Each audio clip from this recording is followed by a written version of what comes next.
Is taken square to Sheridan, who tries one and gets it from 40 yards.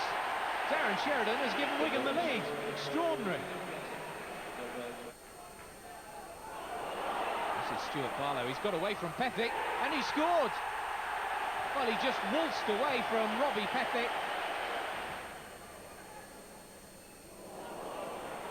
There's Pethick. Roberts waiting for it in the middle. That is Roberts, and it's 2-1.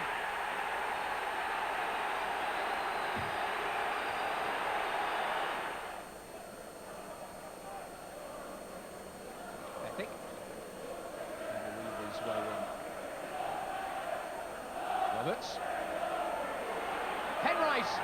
Oh dear. A man of his experience too.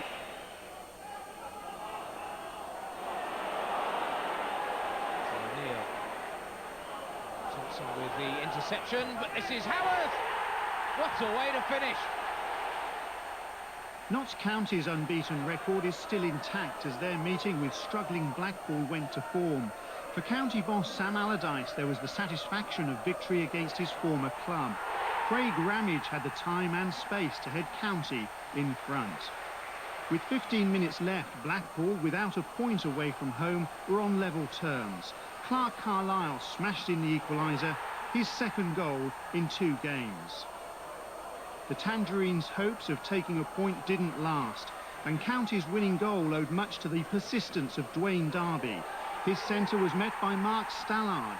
Stallard's 6th goal in 6 games secured all 3 points. County are flying high. 17-year-old Matthew Taylor will never forget this game. This was his first league goal. A stunning strike in a match with memorable goals. Luton were 2 ahead after just 14 minutes. This time it was Matthew Spring who seized the shooting opportunity.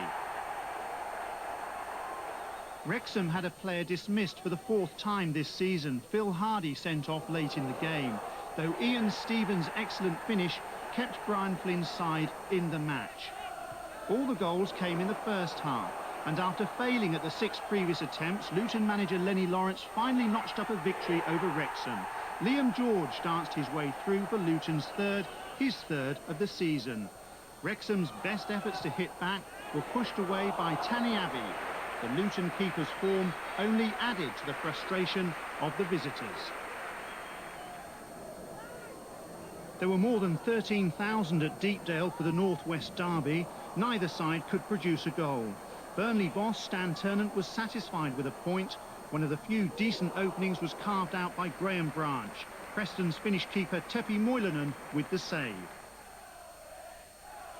Bournemouth maintained their 100% home record, and Reading manager Tommy Burns remains under intense pressure after the Royals' latest defeat.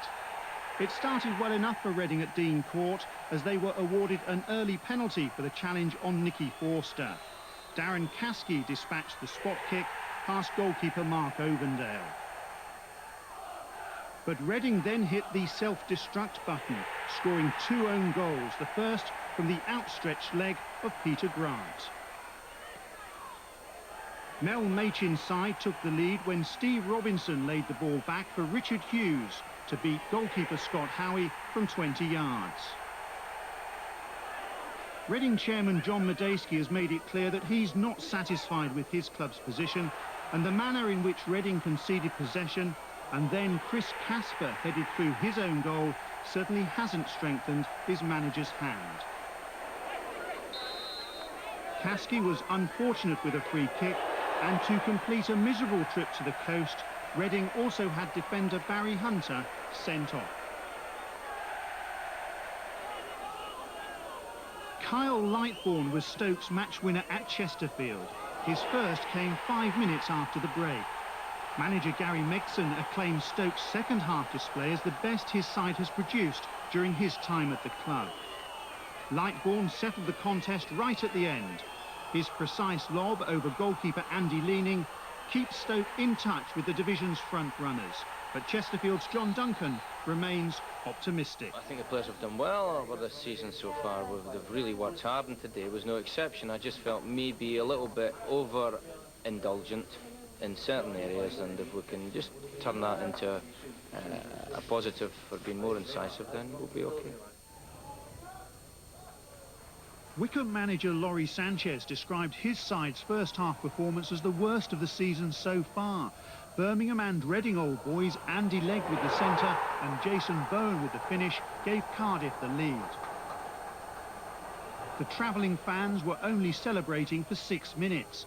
Then Sean Devine, Wycombe's record signing, set up the equaliser. His centre was met by Matty Lawrence, whose drive found a way past 2 defenders and goalkeeper John Hallworth. Jermaine McSporran, Wycombe's 21-year-old, is being watched by numerous Premiership scouts. They'll have this run in their reports. He covered half the length of Adams Park and still had the power and precision to beat Hallworth's dive.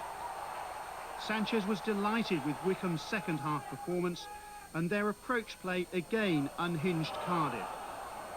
And once again, it was Devine who supplied the final pass. Substitute Andy Baird sliding in to seal a notable victory. It finished all square at the Abbey Stadium, but Brentford let a 2-goal lead slip and saw a penalty superbly saved. Andy Scott ran on for the opener, and Cambridge boss Roy McFarland was complaining at the manner in which his defence were conceding goals. In fairness, Paul Evans produced a sweet strike for Brentford's second. So Brentford looked well set for their first away win of the season. But Cambridge were back in the match 3 minutes after the restart. Martin Butler was bundled over, and so he picked himself up and converted the penalty.